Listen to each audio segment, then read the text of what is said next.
अस्सलाम वालेकुम जी। इस वीडियो में हम डिस्कस करते हैं कि आपको 2.0 लेनी चाहिए या आपको HEV हाइब्रिड की तरफ जाना चाहिए, और मेरी थॉट्स क्या हैं आफ्टर हैविंग दिस कार तकरीबन around 20,000 kilometre plus from almost a year.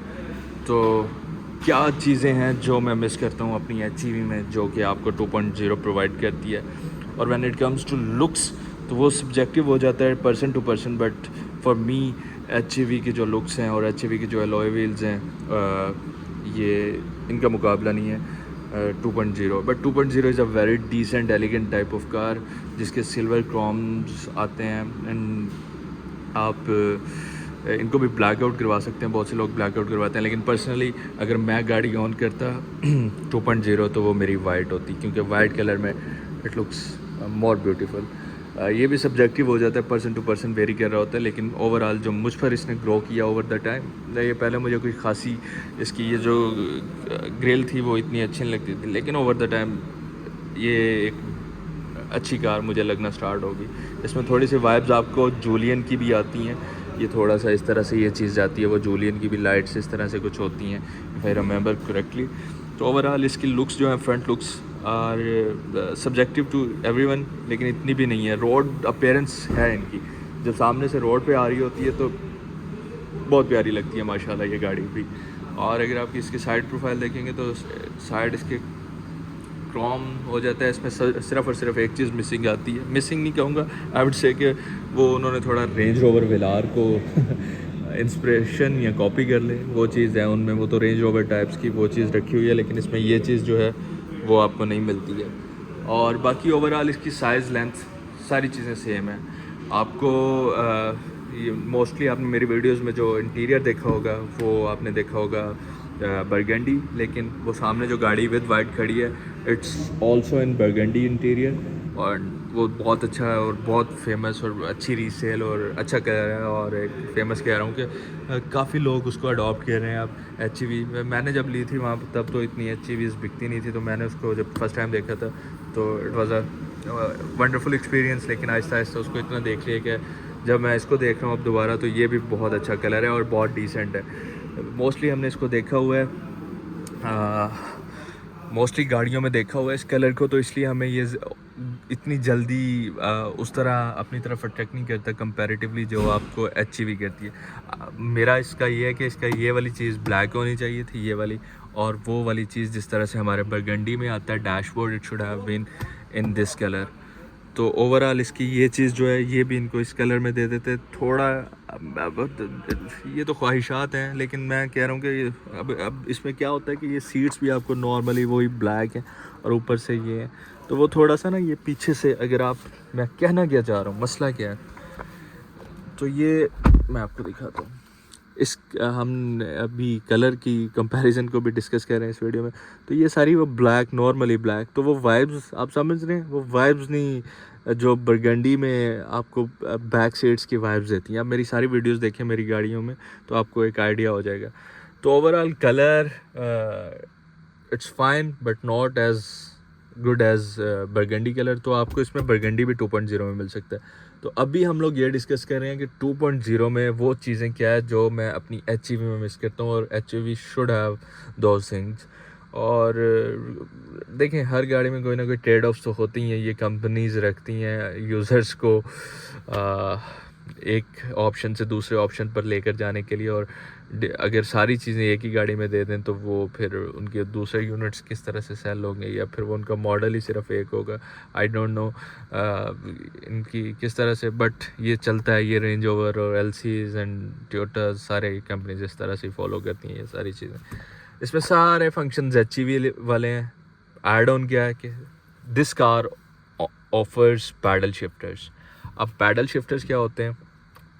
Paddle shifters आपको लो गियर की कैपेबिलिटी देते हैं और आपको गियर चेंज करने की कैपेबिलिटी देते हैं। मेरी सोनाटा में है, तो कभी यूज़ नहीं किए mostly, but when it comes to कि हम यहाँ के साउदर्न पंजाब के लोग जब जाते हैं वहाँ पर इस्लामाबाद वगैरह में, तो वहाँ पर वो चीज़ें काम देती हैं कि आप डाउन हिल आ रहे हैं तो वहाँ पर ये लो गियर कैपेबिलिटी आपको देते हैं। इसके अलावा इनका कोई फंक्शन नहीं होता इन डेली यूजेज लाइफ।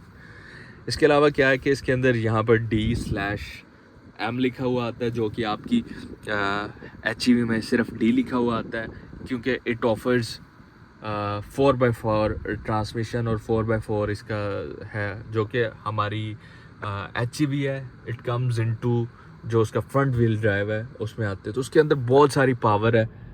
लेकिन जो मैं चीज़ मिस करता हूँ, मैं पैडल शिफ्टर्स को कम ही मिस करता हूँ कोई यूजेज मेरे लिए, क्योंकि सोनाटा में भी है, तो आई कैन से रियलिस्टिकली कि ठीक है, पर्सनल टू पर्सनल इंडिपेंडेंट बहुत ज़्यादा 90% लोगों को इसकी इतनी ज़रूरत नहीं पड़ती ऑन डेली यूजेजेस। लेकिन 4 व्हील ड्राइव से क्या होता है कि आपकी जो ट्रैक्शन है, रोड ग्रिप है मोटरवेज पे ऑन स्पीडी, वैसे तो बहुत अच्छी है। मैं तकरीबन 20,000 किलोमीटर मैंने उस पर मोटरवेज पे किए हैं, एंड वेरी गुड एक्सपीरियंस के फ्रंट व्हील ड्राइव का कोई इतना। लेकिन ऑल व्हील ड्राइव एक चीज़ है जो मैं मिस करता हूँ कि उसमें होनी चाहिए थी। उसकी जो पावर है 530 न्यूटन मीटर, उसमें मज़ीद उसको एक और सॉलिडिफाई कर पाती, उसको एक और अच्छी तरह से उसका एक्सपीरियंस कर पाते हैं हम लोग, लेकिन वो नहीं देती गाड़ी। तो एक चीज़ मैं वो मिस करता हूँ, और जो दूसरी चीज़ है वो मैं मिस करता हूँ, वो मैं आपको बाहर दिखाता हूँ कि वो क्या चीज़ है।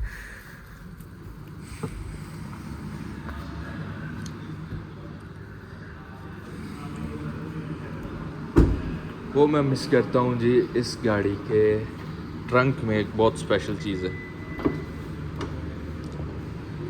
जिसकी ज़रूरत बहुत कम पड़ी है, बल्कि मुझे तो 20,000 किलोमीटर में पड़ी नहीं है। वो है जी इस गाड़ी का स्पेयर व्हील। अब ये जो स्पेयर व्हील आता है, ये आपका प्रॉपर व्हील नहीं है, इट्स जस्ट थोड़े माइलेज के लिए, ड्राइव करने के लिए, कि आपको एक उसमें क्या आता है, उसमें आपको मिलती है किट। वो होती है आपके पंक्चर लगाने के लिए जो किट होती है।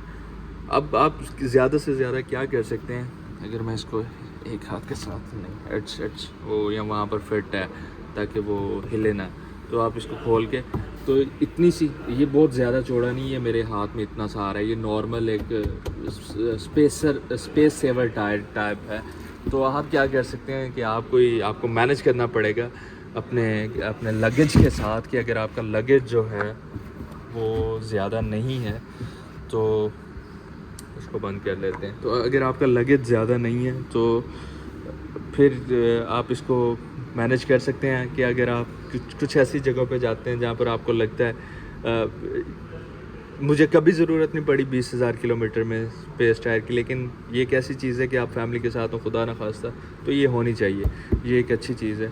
तो आप क्या कर सकते हैं कि आप इस तरह से एक अलहदा 2.0 के आपको हैवल डीलरशिप से भी मिल जाएंगे।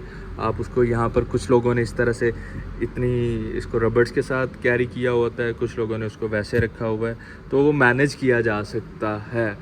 ट्रेड ऑफ्स हैं अगेन, तो वो जो HEV ऑफ़र करती है वो 2.0 ऑफ़र नहीं करती हैं चीज़ें, जो कि सब्जेक्टिव हैं। उसकी लुक्स हैं और उसकी जो इनिशियल टॉर्क और पावर और टेक ओवर करने का जो मज़ा है वो 2.0 नहीं करती है।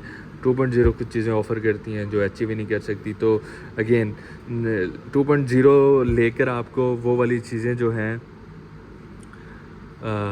वो मिस करेंगे आप, उसकी लुक्स, और वो आप नहीं कर सकते। आप ब्लैक अलॉयज़ व्हील्स कर सकते हैं, लेकिन आप फ्रंट ग्रिल नहीं कर सकते हैं, ठीक है।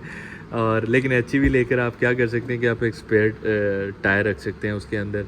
तो मैं HEV की तरफ, क्योंकि I am a fan boy of HEV, तो इसलिए मैं HEV की तरफ ज़्यादा हूँ। But again this is a good option 4x4 whoever considering to buy Fortuner। पैसे बचाएं थोड़े से और इसको एंजॉय करें। This is a wonderful machine 2.0, और आपको पावर कैपेबिलिटीज़ भी देती हैं, आपको ऑफ रोडिंग के सारे चीज़ें भी प्रोवाइड करेगी आपको, और लुक्स भी हैं इस गाड़ी की।